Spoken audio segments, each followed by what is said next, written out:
दोस्तों, मैं अभिषेक उपाध्याय आप सभी का हार्दिक धन्यवाद और आभार व्यक्त करता हूं।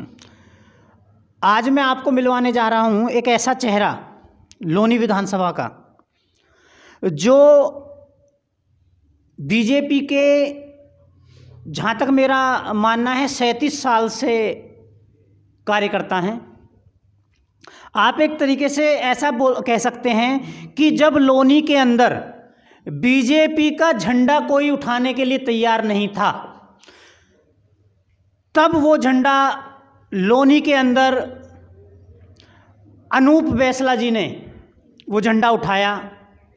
एक ऐसा समय भी था जब बीजेपी के लिए बूथ लेवल की अगर हम बात करें, बूथ लेवल पर कोई खड़े होने वाला व्यक्ति नहीं था लोनी के अंदर। उस समय भी अनूप बैसला जी ने पार्टी का झंडा उठाए रखा, उसे नीचे गिरने नहीं दिया। समय बदला, धीरे धीरे लोनी के अंदर और चेहरे आए, वो अपनी दावेदारी आगे दिखाने लगे और पार्टी हाईकमान को ऐसी पिक्चर दिखाई गई कि वो ही पार्टी के असली कार्यकर्ता हैं। जबकि पार्टी हाईकमान के लिए मैं कहूँगा, बीजेपी के लिए, कि उनको टिकट देने से पहले ये सोचना चाहिए कि एक व्यक्ति, एक कार्यकर्ता जो 37 साल से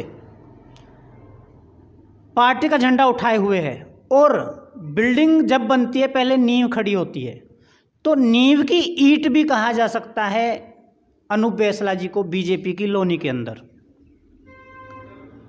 अनूप बैसला जी से हम बात करेंगे, आपको मिलवाएंगे, विकास के मुद्दों पर बात करेंगे और यहाँ के लोगों की जो समस्याएं हैं उन पर बात करेंगे, और महिला सुरक्षा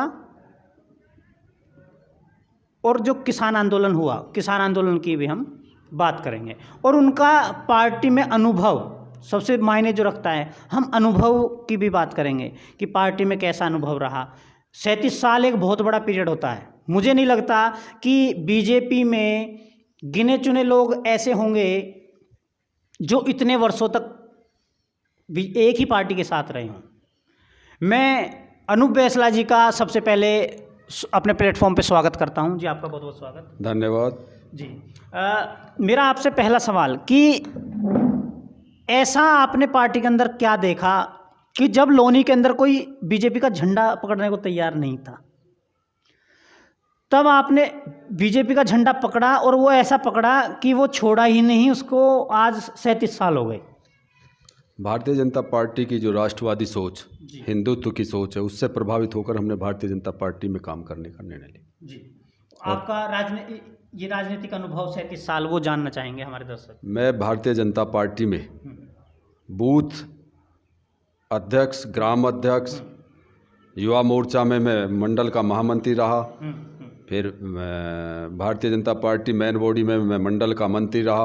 उसके बाद 2 दफ़े मैं लगातार मंडल का, भारतीय जनता पार्टी का जो लोनी देहात मंडल है उसका अध्यक्ष रहा। उसके बाद में जिले का उपाध्यक्ष, और अब लगातार 3 कार्यकाल से मैं बीजेपी का जिले का महामंत्री। अनूप जी, बात करेंगे दावेदारी की लोनी के अंदर। जहाँ तक मेरा अनुभव है, हमने कई विधानसभाओं की यात्रा कर ली, करीब मैं स्वयं 28 जिलों की यात्रा कर चुका हूँ। तो इतना दावेदार हमें किसी और पार्टी में नज़र नहीं आया। आप लोनी को ही देख लीजिए, लोनी में आपकी पार्टी से, बीजेपी की पार्टी से जो कार्यकर्ता हैं वो इतने दावेदार हैं, मुझे लग रहा है कि 15-16 दावेदार हैं जो टिकट की मांग कर रहे हैं। आपका इसमें विचार? अच्छी बात है। भारतीय जनता पार्टी एक बड़ी पार्टी है, दुनिया की सबसे बड़ी पार्टी आज भारतीय जनता पार्टी है, और कार्यकर्ता उसके विचारधारा से प्रभावित होकर उसके साथ लग रहे हैं। और जो दावेदार हैं, मेरा तो उनसे भी यही निवेदन है कि वो दावेदारी करें, अच्छे से अपने पैरवी करें, परंतु जिससे भारतीय जनता पार्टी एक उम्मीदवार को घोषित कर दे, सब उसी के साथ लगकर उसे विजयश्री दिलाने का कार्य करें। बात करें अनूप जी, जो लोनी में गरीबों की बहुत सारी समस्याएं हैं, यहाँ महिला सुरक्षा भी एक मुद्दा है।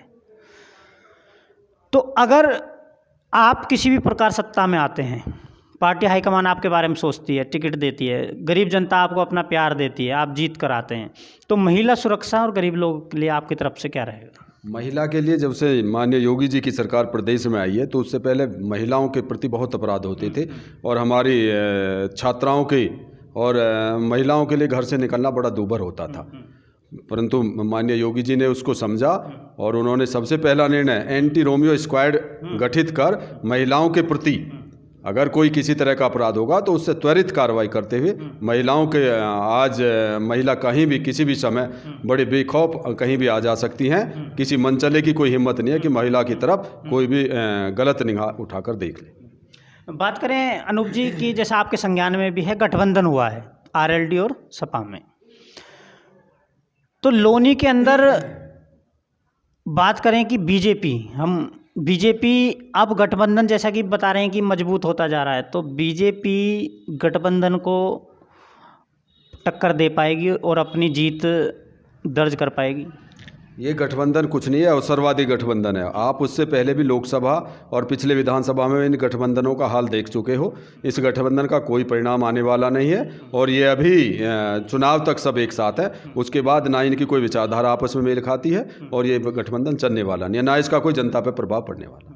जनता समझ चुकी है कि अब विकास का कार्य करने वाले को हम मौका देंगे और वही जनता भारतीय जनता पार्टी के पक्ष में प्रचंड बहुमत से फिर से दोबारा प्रदेश में भारतीय जनता पार्टी की सरकार का गठन होने वाला। एक मेरे जहन में एक सवाल है और वो अभी आया, तो आपसे पूछना चाहूँगा अपनी जिज्ञासा कि एक पार्टी नवयुवक को टिकट देती है, एक पार्टी में उसी पार्टी में आप जैसा अनुभवी व्यक्ति रहता है, तो देश के नागरिक होने के नाते आप बीजेपी से थोड़ी देर के लिए हट जाइए, एक आम नागरिक, आप भी भारत के नागरिक हैं, तो राजनीति में बात करें तो अनुभवी व्यक्ति सही रहता है या जो नवयुवक है, आप कह सकते हैं अल्लड़ है, मैं बार बार अपने प्लेटफॉर्म से ये बात करता हूँ, जो नवयुवक है उसे एक्सपीरियंस तो होता नहीं, बात करने का तरीका नहीं पता होता, किससे कैसे बात करनी है।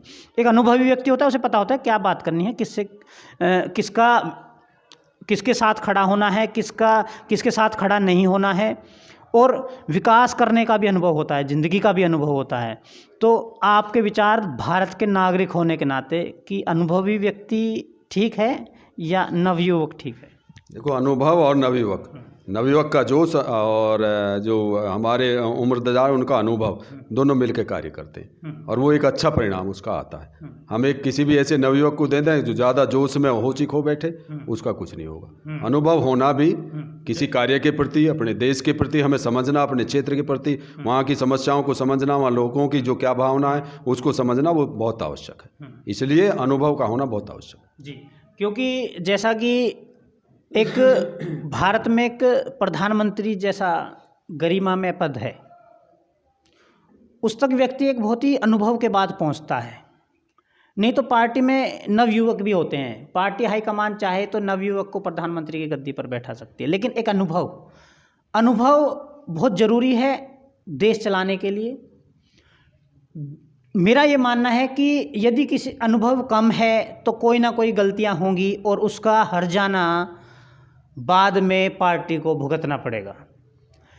लोनी का युवा है और लोनी का गरीब है और बात करें लोनी का मुस्लिम है, आपकी तरफ से उनके लिए कोई संदेश? भारतीय जनता पार्टी की तो नीतियां सबका साथ, सबका विकास और सबका विश्वास के आधार पर भारतीय जनता पार्टी की नीतियां बनती हैं। भारतीय जनता पार्टी की जितनी भी जनहित की योजनाएं हैं, चाहे वो आवास की योजना हो, शौचालय की योजना हो, उज्ज्वला की योजना हो या आयुष्मान भारत की योजना हो, सब में सभी वर्गों का बराबर की भागीदारी है। जो उसका पात्र है उसको उसका लाभ मिले।